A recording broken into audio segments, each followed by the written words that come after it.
Hello everyone and welcome to our part 2 video of the CELPIP Listening Test review. In this video, I'll be sharing some tips and strategies on how you can get a level of band 10 to 12 in the CELPIP Listening Test.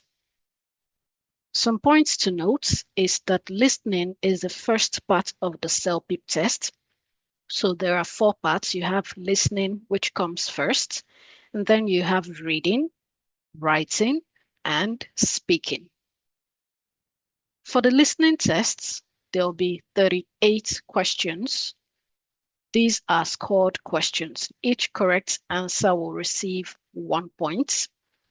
And for each of the parts of the test, there is a time limit for each of the parts. So for part 1, you have 8 questions to be answered in 8 minutes.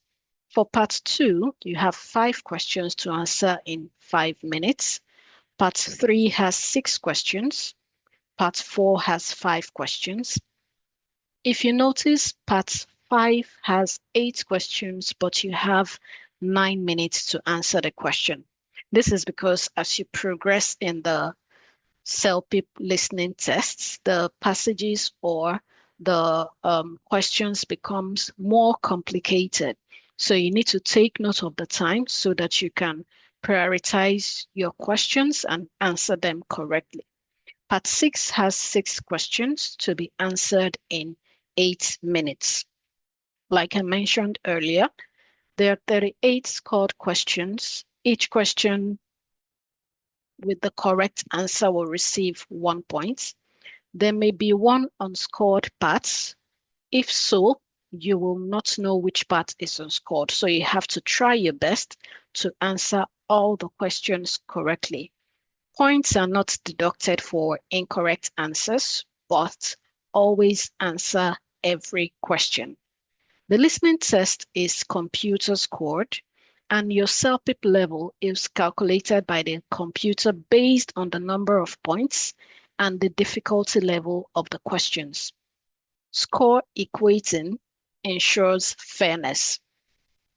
Now let's look at the question formats for parts 1 to 3. In parts 1 to 3, you have the multiple choice questions with 1 correct answer. You will hear the questions and then you will read the 4 answer choices. The questions appear one by one, so you must answer the questions sequentially the way they appear on the screen. Remember that once you go to the next page, you cannot go back to the previous page, so you must answer any question that is currently on your screen before your time runs out. You have 30 seconds to hear and answer each question, and you must answer the questions in the order that they are presented. For parts 4 to 6, the format is a bit different. So this part of the questions are sentence completion questions with 1 correct answer. In this case, you will read the questions, you will not hear the question. And all the questions appears on the screen at the same time, so you can answer this set of questions in any order that you like. A major tip I will advise is to go for the easier answers first so you can get them out of the way and then go back to answer the ones that are a bit difficult. There'll be 3 types of questions. You might see the general meaning question, you might see the specific information question, or the inference question. So you have to pay close attention to each of the questions that comes up, and then you'll know how best to answer. Some tips on part 5, you will need to take your notes. So when you go for the CELPIP listening tests, the entire test in itself, you'll be given some paper and pen so that you can take notes while you're taking the test. So for part 5, you need to set up your notes because there might be multiple speakers when the audio is being played. So you need to label the speakers according to their positions on the screen or as they are introduced. And while listening, you will need to identify the topic of the conversation, identify how each speaker feels about the situation and why, note what they agree and disagree about with each other, and also focus on what the speakers say. You will not be tested on the visual details unrelated to the conversation, such as if the character is wearing a glasses or which item is on the coffee table. Now, you'll also need to use facial expressions and body language to help you identify the speaker's feelings and attitude. Pay careful attention to the time that you have so you can give yourself roughly 30 seconds to answer each question. And like I mentioned earlier, answer the questions you feel confident about first before going back to answer the more complicated ones. For the part 6 overview, you'll have 8 minutes to listen to the audio and answer about 6 questions. It will be one audio clip played and it's about 3 minutes long. It can be about anything ranging from a speech about climate change to a presentation about effects of a certain technological development. So you really need to listen to get the juice of the information, and it will help you to know how you answer the questions. The tone of part 6 is formal. It's not improvised, so it's prepared in advance.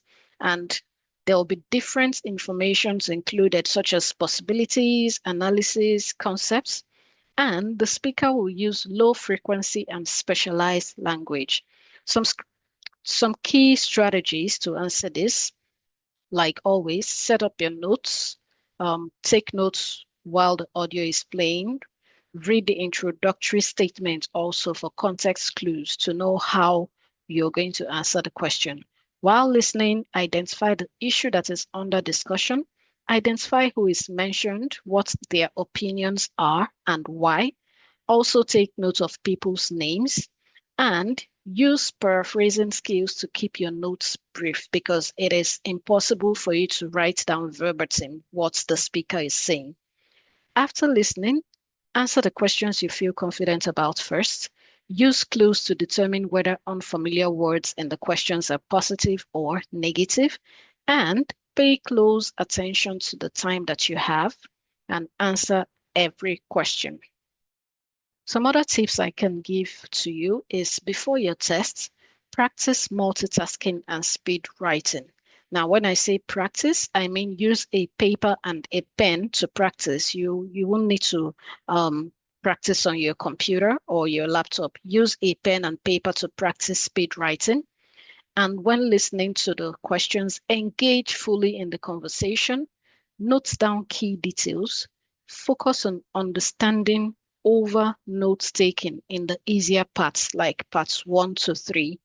Then answer the questions sequentially when possible. Analyze the questions before looking at the options. Eliminate the incorrect options and manage your time wisely. To give a brief roundup of the listening test instructions, the listening test is about 50 minutes and there are 6 parts in the listening test. The passage will be played only once, and for the purpose of this video, the answer key is at the end of the video. So without wasting time, let's dive right into the test.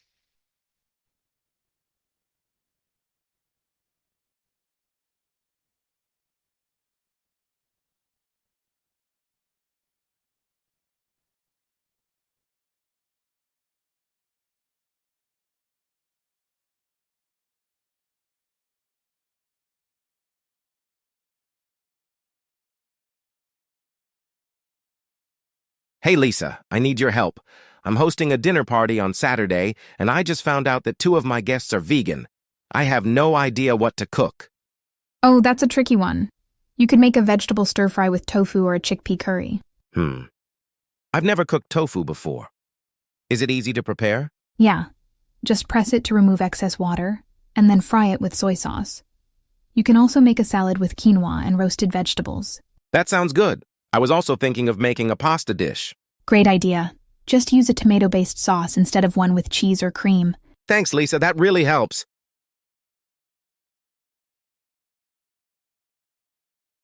Question 1. What problem is Mark facing?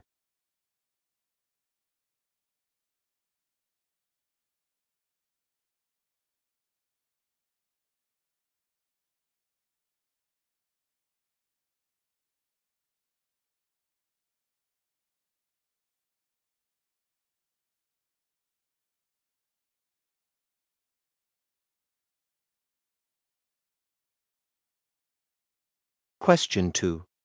What does Lisa suggest Mark make?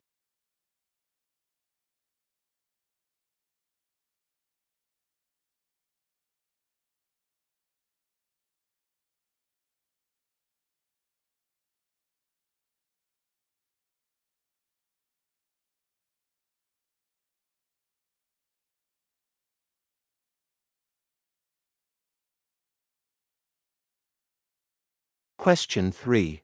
Why does Lisa suggest pressing tofu?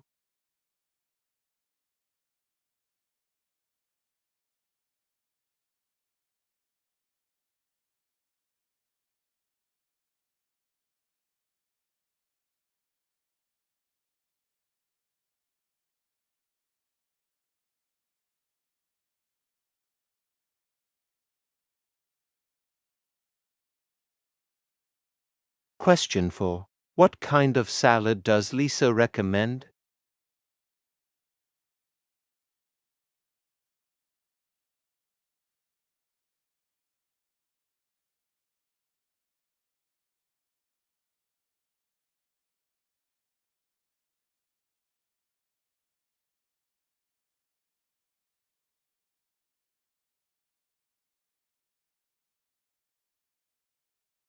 Question 5. What alternative does Mark consider?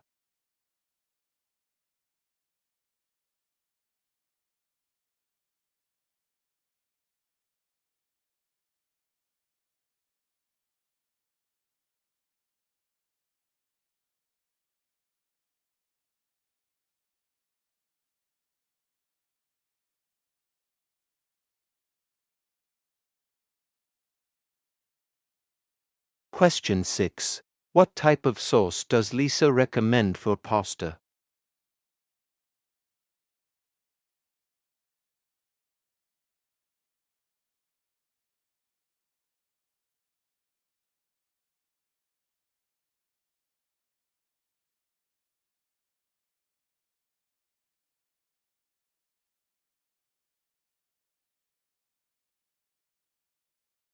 Question 7. When is Mark's dinner party?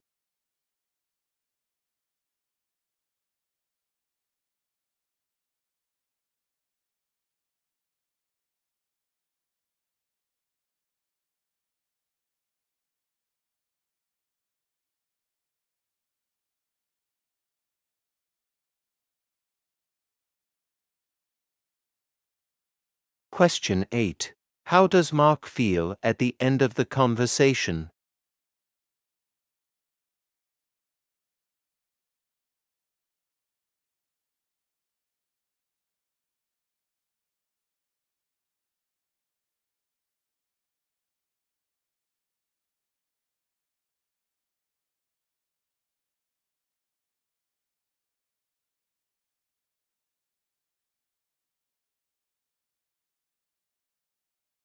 Listening to a daily life conversation. You will hear a conversation followed by 5 questions. Listen to each question. You will hear the question only once. Choose the best answer to each question.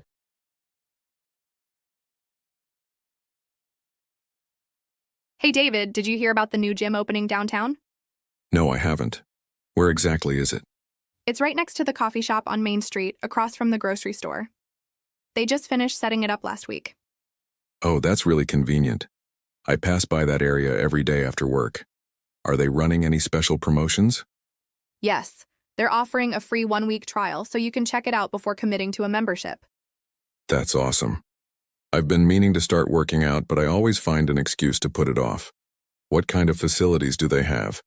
Well, they have a full weight training area, a row of treadmills, elliptical machines, and stationary bikes. Plus, they offer yoga and Zumba classes, and even have a sauna for relaxation after workouts. Wow, that's impressive. I like the idea of having a sauna. Sounds like a great way to unwind. What about personal trainers? They do have personal trainers, but you have to book sessions separately. The first session is free, though, so you can get an idea of what it's like. That's a good deal. What's the monthly membership fee after the trial? It's $50 per month, but if you sign up during the first week, you get a 10% discount, so it comes to $45.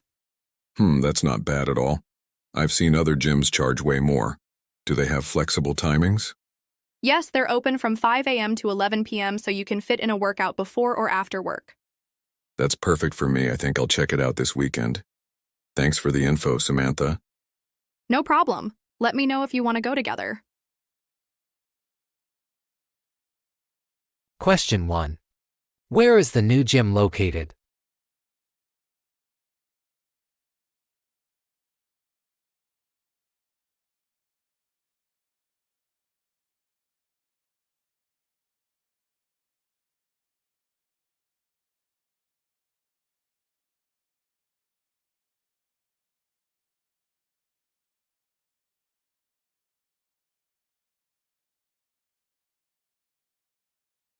Question 2.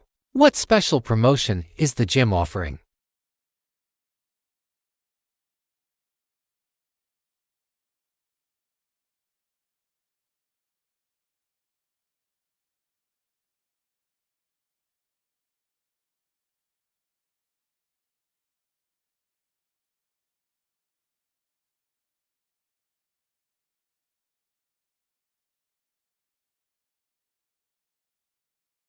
Question 3. Which of the following facilities is not mentioned in the conversation?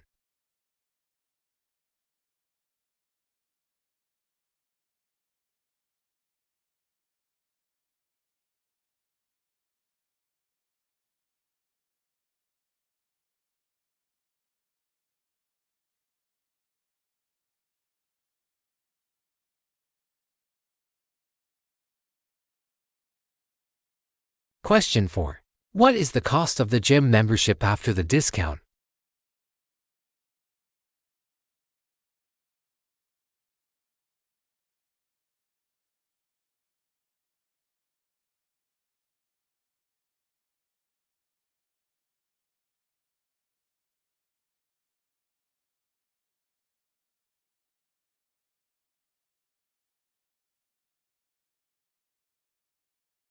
Question 5. How does the gym handle personal training sessions?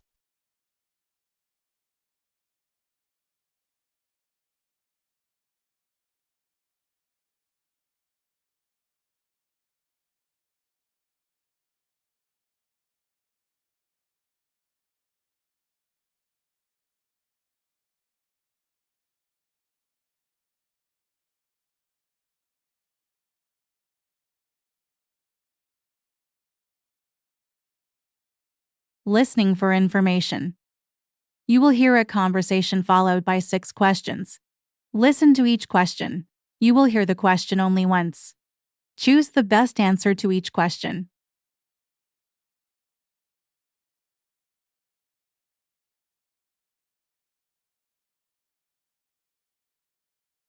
Welcome to the City Library, your one-stop destination for knowledge, research, and leisure reading. Whether you're a student, a professional, or simply a book lover, we have something for everyone. Our library is divided into 3 main sections. The fiction section, where you'll find a vast collection of novels, short stories, and literary classics. The nonfiction section, which houses biographies, self-help books, travel guides, history, and more. And finally, our children's area, specially designed for young readers, featuring colorful picture books, educational materials, and interactive learning activities.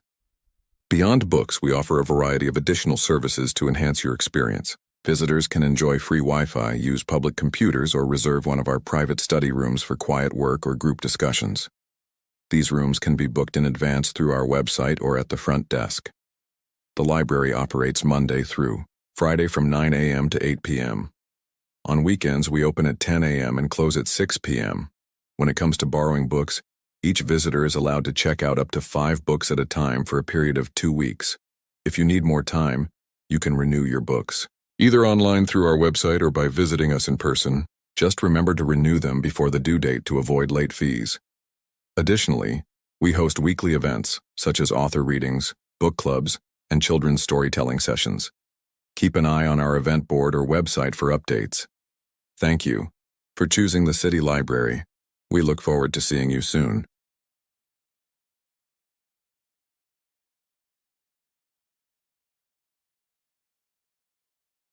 Question 1. How many main sections does the City Library have?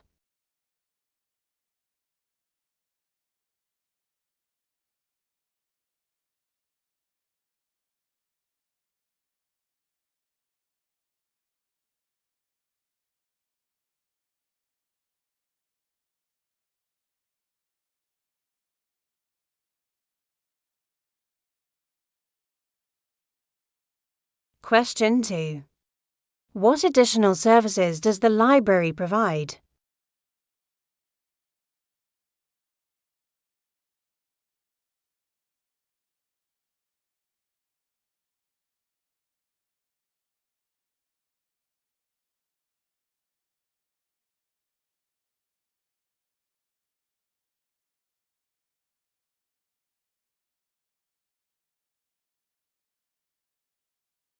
Question 3. When is the library open on weekends?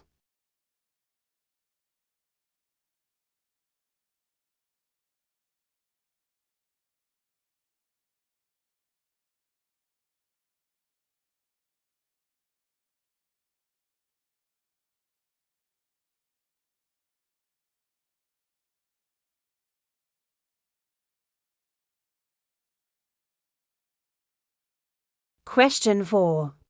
How many books can a person borrow at once?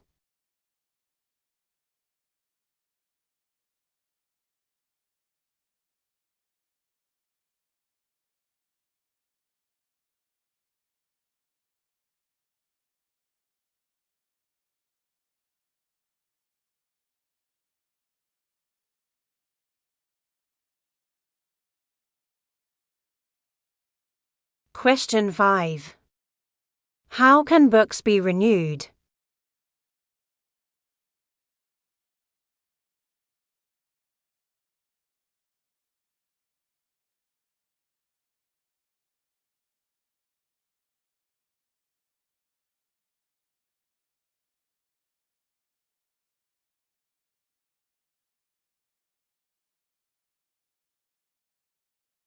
Question 6. Which section contains biographies and travel guides?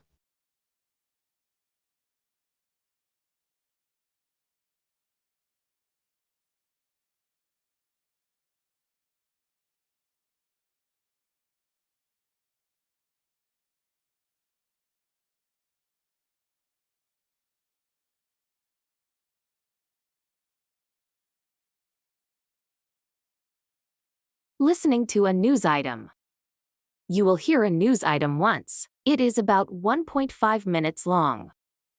Then 5 questions will appear. Choose the best way to complete each statement from the drop-down menu.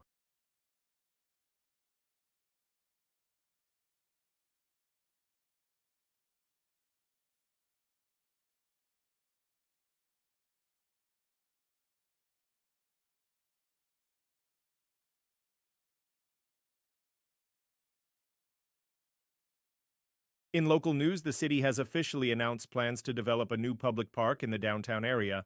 The project aims to create a recreational space that will benefit residents of all ages. According to city officials, the park will feature scenic walking trails, a modern playground for children, and a community garden where locals can grow flowers, vegetables, and herbs. There will also be designated picnic areas, benches, and open green spaces for relaxation. Construction is set to begin in June with an estimated completion date by next spring. City planners have emphasized that efforts will be made to minimize disruption to nearby businesses and traffic during the construction period. The City Council believes that the new park will promote outdoor activities, physical exercise, and social interaction among residents. Additionally, they hope it will improve air quality and enhance the overall appeal of the downtown area. Officials encourage community members to share their suggestions and ideas for additional park features at the upcoming public consultation, meeting next Wednesday at City Hall. Stay tuned for more updates as the project progresses.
Listening to a discussion.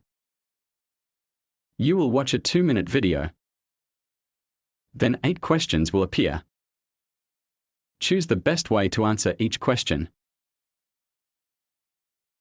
So, what do you guys think about remote work? I personally love it. It gives me more flexibility and saves me a lot of commuting time. I see your point, Emma, but I don't think remote work is for everyone. Some people find it harder to stay focused at home. There are too many distractions. I think it really depends on the person. Some people are more productive in a quiet home environment, while others need the structure of an office. But I do believe companies should offer employees the option to work remotely. Exactly. Since I started working from home, I feel like I have a much better work-life balance. I can take short breaks when I need them, and I don't feel as exhausted at the end of the day. But don't you think it makes collaboration harder? In the office, if I have a quick question, I can just ask a coworker. When working remotely, you have to send messages or set up meetings, which can slow things down. That's true. But with so many collaboration tools available now, like video calls, chat platforms, and project management software, I think remote teams can stay just as connected. It just requires some adjustment.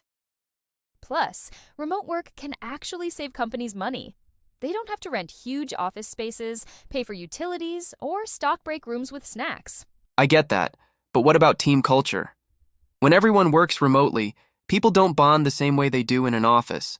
There's no chatting by the coffee machine or team lunches. That's a valid point. Maybe a hybrid model is the best solution. Employees can work from home a few days a week, but still come into the office for meetings and social events. That way, we get the best of both worlds. Yeah, I think that could work well. Flexibility is key.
Listening for viewpoints.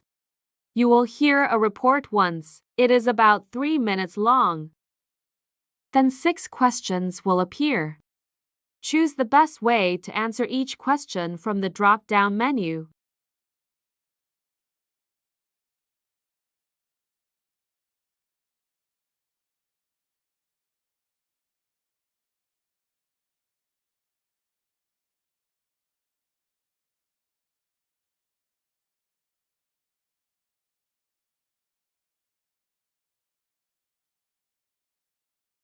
I strongly believe that remote work should be an option for employees. The traditional office setting has its advantages, but it also comes with significant challenges. Remote work provides employees with greater flexibility, allowing them to achieve a better work-life balance. Without long commutes, employees can start their day feeling more refreshed and focused, leading to increased job satisfaction and reduced stress. One major concern that critics often raise is that working from home decreases productivity. Some employers worry that without direct supervision, employees might get distracted, leading to missed deadlines and lower performance. However, I would argue that productivity is not about where someone works, but rather how they manage their time and responsibilities. In my experience, remote employees can be just as, if not more, productive when they have clear goals, structured deadlines, and regular check-ins with their managers. Many companies now use productivity tools such as task management software and virtual meetings to ensure employees stay on track. Additionally, remote work offers financial benefits to both employees and companies. Employees save money on transportation, meals, and professional attire, while businesses can cut costs on office space, utilities, and supplies. Some companies have even reported higher retention rates due to increased employee satisfaction with remote work options. That said, remote work does come with its own challenges. Some employees may feel isolated without face-to-face interactions, and communication gaps can arise if companies don't have effective virtual collaboration strategies in place. However, this can be easily addressed through regular virtual meetings, team-building activities, and occasional in-person meetups. To maintain productivity, I suggest companies provide employees with the right tools, such as collaboration platforms, project management software, and flexible scheduling. It's also important to establish clear expectations regarding work hours, deadlines, and availability for meetings. In conclusion, I believe remote work should remain an option for employees. It provides numerous benefits, including better work-life balance, cost savings, and equal or improved productivity. While challenges exist, they can be effectively managed with the right strategies. Companies that embrace remote work will likely see happier, more engaged employees and improved overall performance.